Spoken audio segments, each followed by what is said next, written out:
Back to How To's channel. In today's tutorial, I'm going to show you how to receive auto delivery report of your message. When you send message, I'm going to show you how to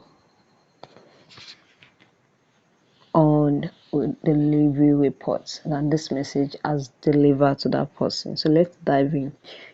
The first step is open your message.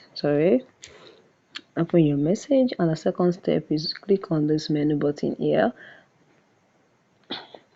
and the next step is scroll down here and click on message settings, and the next step is I have two SIM here, so you have to set each for each SIM. So I'm going to use my MTN now. So the next one is now get SMS delivery report. Just click on it, and whenever you send a message and it has delivered, you automatically have a notification that your message has delivered to that person. It is very easy.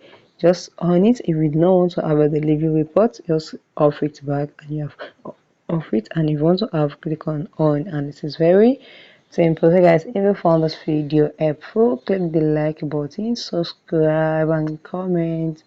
Thank you guys.